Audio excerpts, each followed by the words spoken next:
My dear brothers and sisters, after 4 weeks of Advent and after the 9 days of Simbang Gabi, after all the period of waiting and preparation, today we are celebrating the birth of Jesus, our Savior.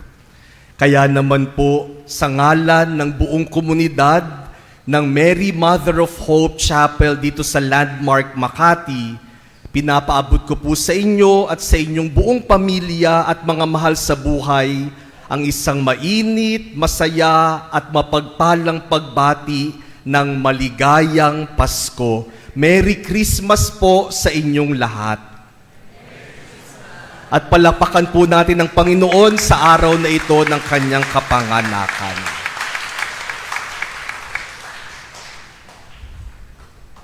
Ba't parang malungkot kayo? Kaya ba kayo nandito, nagtatago na kayo sa mga namamasko? O malakas po ang ulan sa labas, pero marami pa rin taong nakakapote. Mamamasko kahit umuulan. My dear brothers and sisters, the great mystery of Christmas is that for the very first time in human history, humanity was able to see God. Because God became man, man and woman saw God. Dahil nagkatawang tao ang Diyos, nakita natin ang Diyos. In the Old Testament, God was seen only through signs and manifestations. In the Old Testament, God was seen through the pillar of fire and the pillar of cloud guiding the Israelites as they journeyed in the desert. The prophet Elijah saw God through a soft whisper. And God was heard through prophets who spoke God's word to the people. But when Jesus became man, as we heard in our second reading today, in times past, God spoke in partial and various ways to our ancestors through the prophets. But in these last days, He spoke to us through the Son. Dahil nakita natin ng Diyos, narinig natin ang Diyos. Ang Diyos mismo ang siyang nagsalita sa atin. And because God became man, we could declare, as we heard in our first reading today, and as we sang in the responsorial psalm, all the ends of the earth have seen the saving power of God. This is beautifully expressed also in our gospel today from the prologue of the Gospel of St. John. And the Word became flesh and made His dwelling among us, and we saw His glory, the glory as of the Father's only Son, full of grace and truth. Because of Christmas, we can see God. Because of Christmas, God is no longer invisible. Because of Christmas, God became visible, and we can see Him. Pwedeng-pwede nating makita ang Diyos. My dear brothers and sisters, have you ever seen God? Nakita niyo na ba ang Diyos? The sad thing about Christmas is that God became visible so that we may see Him, but humanity did not look at Him. That is why St. John tells us in our gospel, He came to what was His own, and His own people did not accept Him. Yung bang nagpakita siya, pero hindi naman natin tiningnan. Nagpakita siya, pero ayaw natin siyang makita. Karanasan po natin yan sa ating ugnayan sa bawat isa. Hindi ba may mga tao na ayaw nating makita? Yung mga tao na kapag nakita mo nasisira ang araw mo, o may mga tao na hindi natin pinapansin, kahit na nandyan na sa harapan natin, parang wala tayong nakikita. Pero wag po kayong mag-alala. Kung may mga tao na ayaw nyong makita, tiyak ako, may mga tao rin na ayaw kayong makita. Kung may mga tao na nakakasira sa araw nyo, naku, tiyak ako, may mga tao na kapag nakita yung mukha nyo, nasisira din ang araw nila. Kaya quits lang. The feeling is mutual. And sometimes we are like that in our relationship with God. God became man so that we may see Him, but many times we do not want to look at Him. Kaya hindi natin siya makita. Kaya palaging hinahanap natin siya kasi ayaw nating tumingin. And yet even if we do not want to see God, even if many times we do not look at God, God always makes Himself visible to us.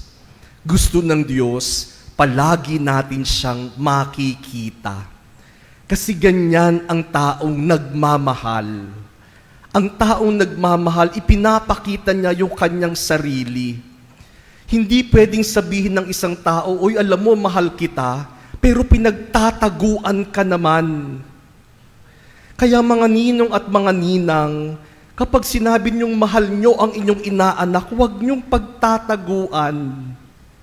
Ang talagang nagmamahal, nagpapakita ng sarili. Nakikita mo. At ganyan ng Diyos sa atin. Hindi tayo pinagtataguan, ipinapakita niya ang kanyang sarili sa atin. Ang taong nagmamahal, nagpapakita sa lahat ng pagkakataon, lalong-lalo na sa mga pagkakataon na kinakailangan mo siya.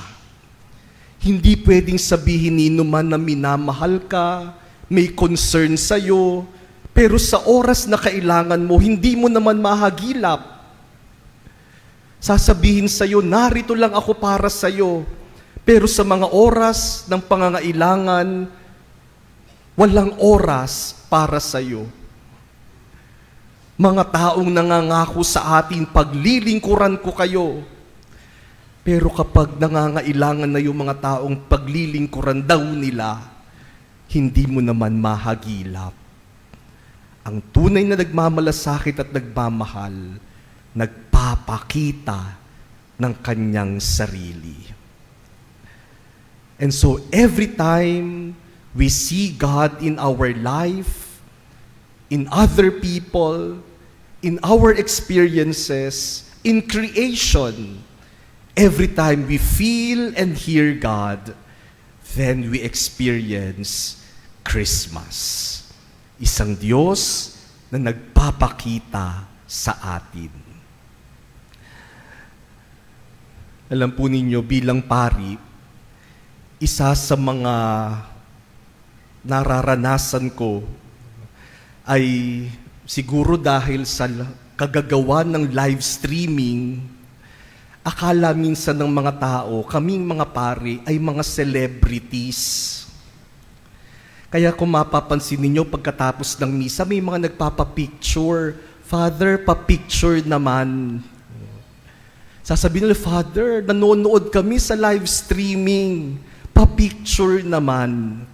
At yun naman, okay lang. No? Kung makapagbibigay ng kaligayahan, why not? No? Minsan may mga magsasabi pang, Father, akala ko matangkad ka. Sa TV kasi parang ang taas-taas mo, ang liit mo pala.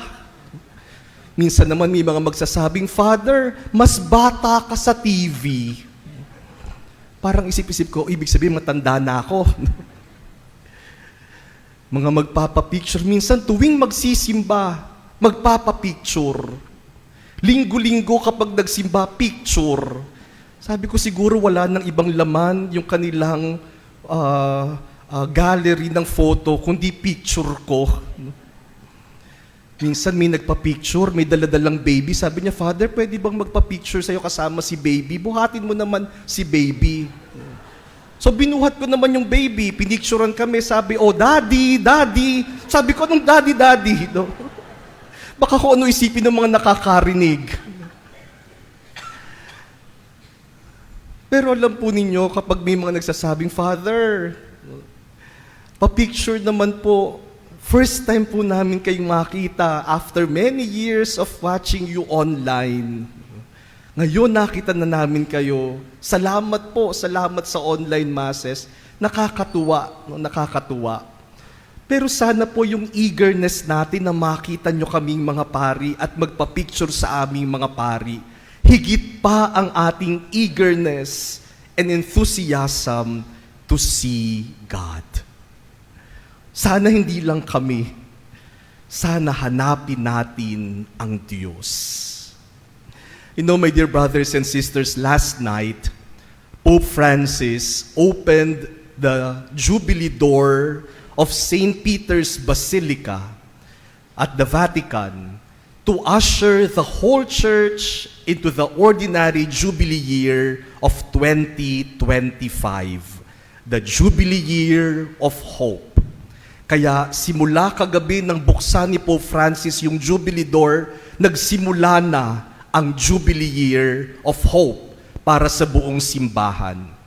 And it is very fitting that we begin the Jubilee year of hope on Christmas, because Christmas is an event that gave so much hope to humanity. Ang Diyos naging tao, nagpakita ng kanyang sarili para bigyan tayo ng pag-asa. Yung mga taong nagtatago, hindi yan maaasahan. Sino ang maaasahan? Yung mga nagpapakita ng kanilang sarili. Huwag kang aasa sa mga taong pinagtataguan ka. Lumalakas ang ating pag-asa kapag yung ating inaasahan, nakikita natin. And that is the reason for Christmas. For us believers, hope is not just a concept or an idea. For us believers, for us Christians, hope is a person with a face and a name. For us Christians, hope could be seen, could be felt, could be touched, and could be heard. Because hope for us became man. Hope for us is Jesus.